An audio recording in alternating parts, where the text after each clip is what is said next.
Hi there, it's Elaine Gardner, the founder of Design Your Healthy Life. And today I want to share with you a challenge that I've come across over the past few weeks in my own life. Now, I've been on my own healing journey since December of 2000. I'm well traveled on this path and usually very in touch with my body and what's going on, and typically taking excellent care of myself, eating very well, leading a very non-toxic lifestyle. So what I've tripped over, I'm sure other people encounter on a regular basis, even people in the same situation as me that are usually taking very good care of themselves, and some people that are just starting their journey.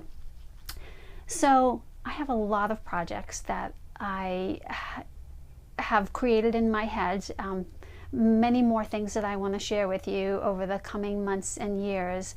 And also a lot of other responsibilities in my day-to-day life. So I have all these exciting projects that I really want to get moving on and spend a lot of time on, and a lot of things that I need to learn in order to roll out those things and offer them as well.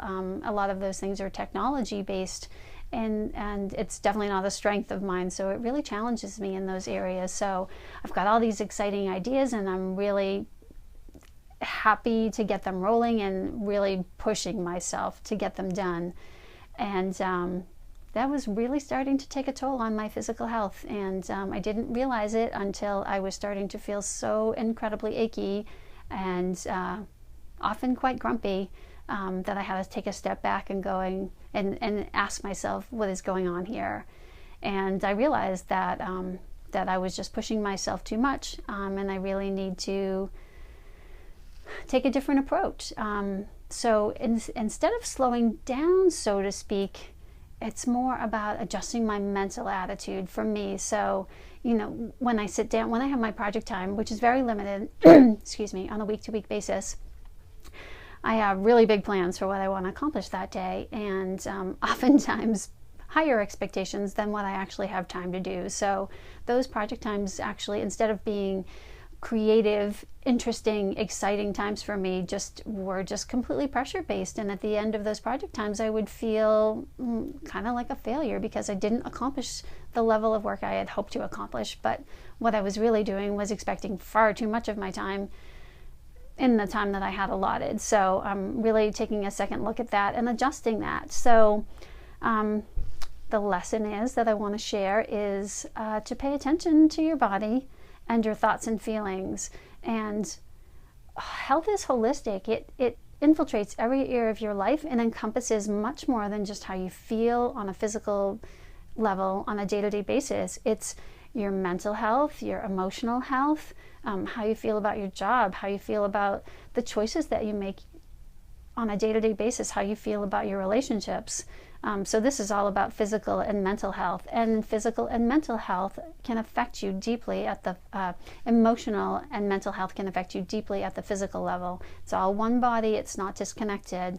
I tend to be very prone to manifesting emotional and mental health challenges in a very physical way. So not everybody has that like I do, of course, and it's both a blessing and a curse. When I get so physically uncomfortable, it does make me start to realize, slow down and think for a minute, what am I doing, what's going on with my body, because I'm so physically uncomfortable. But you could be manifesting it in other ways, and some people don't feel it physically at all, and I think that they're even greater danger than somebody like me who does feel things on a physical level, because they may not be aware of how it's affecting their body on a physical level, and it could contribute to significant health challenges down the road. So what I'm challenging you to do is to commit to shifting your response to the things that you can't control. So I have this limited amount of time, I have a lot of responsibilities, I've chosen all of these things, so I just need to deal with the fact that I have a limited amount of time and I'm not going to be able to accomplish those projects in the quick time frame that I had hoped to, and that's just the reality, and I need to be okay with that. And no, I always have to remind myself too that I always have options, even if it's just shifting my attitude. So again, I'm still going to work on all these projects, but now I want to enjoy the time that I have to do those projects. So I'm grateful for the time that I have. I've lowered my expectations about what I'm going to accomplish in the time frame, and I'm going to celebrate my successes and be grateful for the things that I am creating in that time frame that I have.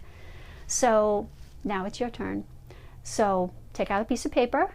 Really, it's really that important, and write things down. Write down anything and everything that is causing you any kind of worry, distress, or negative thinking.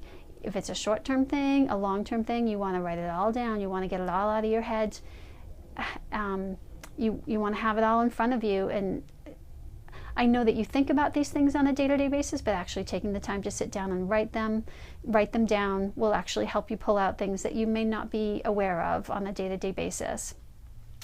Consider how these things are affecting your health. If you're having a health challenge, if you're not sleeping well, if your energy is low, if your digestive system is bothering you, think about the mental and emotional things that are going on and consider how they might be connected. So you may be taking care of yourself on a physical level, but you may be challenging your physical body and its ability to heal with the mental and emotional things that are going on for you. And then brainstorm ways to make improvements. It could be something major that needs to happen in your life. Like if you're really unhappy at a job, maybe a career change or a job change is something that you need to consider. And I know that's huge, and I'm not encouraging you to do that if it doesn't feel right for you, but I just want to have you think about that, because I do know lots of people are stuck in jobs that they don't like. And it's really going to suck the life out of you. You only have one life to live. You want to make the most of it. And, while it can seem on a day-to-day basis that life goes on for a long time, it's really short in reality. And I don't want you to get to the end of your life and regret the way that you spent your time. So really do some serious thinking about what it is that's challenged you and mentally and emotionally, and consider the changes. It could be just something small that needs to happen, just a shift in your attitude. Sometimes it's the way that we respond to things that we really need to shift. So you want to be aware of what you can control and think about ways that you can change it, and acknowledge the things that you can't necessarily control, and maybe just change your attitude about those things. So you could have a challenging family member or annoying coworker, and if you just change the way that you respond to that person, it could make all the difference in the world. So sometimes it's a simple change, not an easy change. I understand some people just push our buttons. So it takes practice and deep breathing to get through those encounters with those kind of people, but you do have control always over the way you respond to things. So I encourage you to consider that. And to acknowledge that change can feel very uncomfortable. And with what I was saying about shifting the way you respond to difficult people, it can take a lot of practice, a lot of patience on your part, but it's well worth the effort, not only in the way that you feel mentally and emotionally on a day-to-day basis, but again, the way that it manifests and shifts with your physical health. So it's well worth the effort, even if it takes many, many months to make an effective change and really shift to a better place for you. So I hope that serves you well. I'm always encouraging you to think about your life from a holistic perspective. I want you to have the health that you deserve from a long-term perspective in all areas of your life so that you can live the life that you deserve.